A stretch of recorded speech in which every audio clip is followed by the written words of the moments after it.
As we're heading up to the clock tower, fortuitously, I've run into Ted Mulvihill, whom the Norwood Police Department has said was the last person to see Santa Claus in Norwood. Tell me about it, Ted.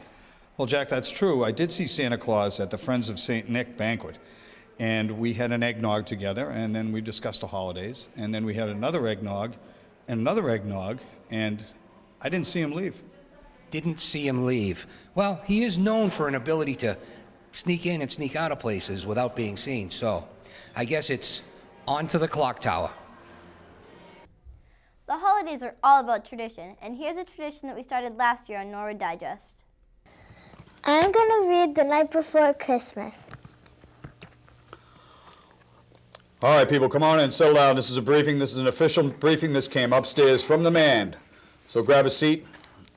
As you can see, this is the real deal. This came from upstairs. This is a classified briefing. Extinguish all cell phones, but the lamp is lit. Smoke them if you got them. This came from upstairs. This is to all veterans, activated and active duty, and civilian personnel. The subject of this briefing is the official visit of Major General Claus on 25 December '04. All right, let's get this right now, people. Listen up. An official visit by Major General Claus, no middle initial, Santa Claus, is expected at this headquarters on 25 December 2004. The following instructions will be in effect and govern the activities of all personnel during the visit. 'Twas the night before Christmas, when all through the house not a creature was stirring, not even a mouse. Not a creature will stir without official permission. You got it?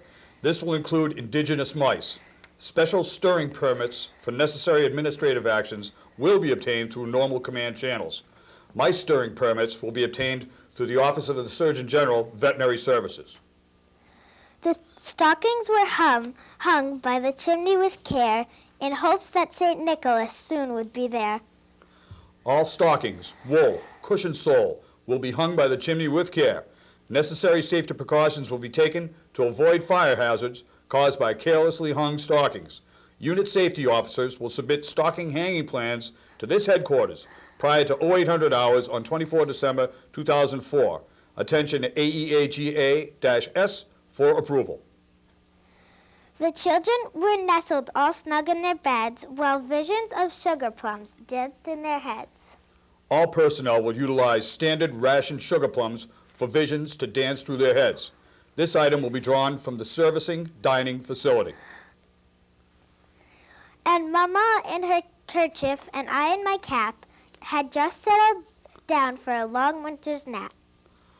All personnel will settle their brains for a long winter nap prior to 2200 hours on 24 December '04. Uniform for the nap will be as follows: pajamas, cotton, light, drowsing, with kerchief, general purpose, camouflage, with cap, camouflage, with ear flaps. Equipment will be drawn from the central issue facility prior to 1900 hours on 24 December '04. Got it? When out on the lawn there arose such a clatter, I sprang from my bed to see what was the matter. At the first sign of clatter from the lawn, all troops will spring from their beds to evaluate the noise and the cause. Away to the window I flew like a flash, tore open the shutters and threw up the sash. Immediate action will be taken to tear open the shutters and throw open the window sashes. ODC SOPS, the Office of Deputy Chief of Staff of Operations and Plans, with the plan for St. Nick, reference lubrication order number 3, paragraph 6C, headquarters, 2 February 1995, will be in effect to facilitate shutter tearing and sash throwing. Division chiefs will familiarize all personnel with procedures and are responsible for ensuring that no shutters are torn open or no window sashes are thrown prior to the start of the official clatter. The moon on the breast of the new fallen snow gave the luster of midday to objects below, when what to my wondering eyes should appear but a miniature sleigh and 8 tiny reindeer. Prior to 2400 hours on 24 December 2004, all personnel will be assigned to Wondering Eye stations. After the shutters are thrown and the sashes are torn, these stations will be manned. The Office of the Deputy Chief of Staff, full logistics, will assign 1 each sleigh, miniature, M66, and 8 deer, rain, tiny for use of Major General Claus's driver, who, in accordance with current directives and other applicable regulations, must have a valid Standard Form 56 properly annotated for driver testing. With a little old driver, so lively and quick, I knew in a moment it must be St. Nick. More rapid than eagles his coursers they came, and he whistled and shouted and called them by name. Now Dasher, now Dancer, now Prancer and Vixen, on Comet, on Cupid, on Donner and Blitzen. To the top of the porch, to the top of the wall, now dash away, dash away, dash away all. As dry leaves that before the wild hurricane fly, when they meet with an obstacle mount to the sky, so up to the housetop the coursers they flew, with a sleigh full of toys and St. Nicholas too. Authorized rooftop parking will be available to the driver for Major General Claus, and he must be able to shout on Dancer, on Prancer, on Vixen, on Comet, on Cupid, on Donner, and Blitzen. And then in a twinkling I heard on the roof the prancing and pawing of each little hoof. As I drew in my head and was turning around, down the chimney St. Nicholas came with a bound. Major General Claus will enter quarters through standard chimneys.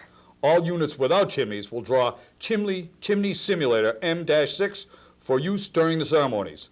Chimney Simulator units will be requested on engineer job order request form submitted to the Furniture Warehouse prior to 19 December 2004 and issued Department of Defense Form 3161, request for issue and turn in. He was dressed all in fur from his head to his foot, and his clothes were all tarnished with ashes and soot. A bundle of toys he had flung on his back, and he looked like a peddler just opening his pack. His eyes, how they twinkled, his dimples, how merry. His cheeks were like roses, his nose like a cherry. His droll little mouth was drawn up like a bow, and the beard of his chin was as white as the snow. The stump of a pipe he held tight in his teeth, and the smoke it encircled his head like a wreath. He had a broad face and a little round belly that shook when he laughed like a bowl full of jelly. He was chubby and plump, a right jolly old elf, and I laughed when I saw him in spite of myself. A wink of his eye and a twist of his head soon gave me to know I had nothing to dread. He spoke not a word, but went straight to his work, and filled all the stockings, then turned with a jerk. And laying his finger aside of his nose, and giving a nod up the chimney he rose, he sprang to his sleigh, to his team gave a whistle, and away they all flew like the down of a thistle. But I heard him exclaim, before he drove out of sight, "Merry Christmas to all, and to all a good night." All personnel will rehearse shouting Merry Christmas to all and to all a good night. This shout will be given on the termination of General Claus's visit. The uniformity of shouting is the responsibility of all division chiefs. And make sure this happens, people. And Merry Christmas to all and to all a good night.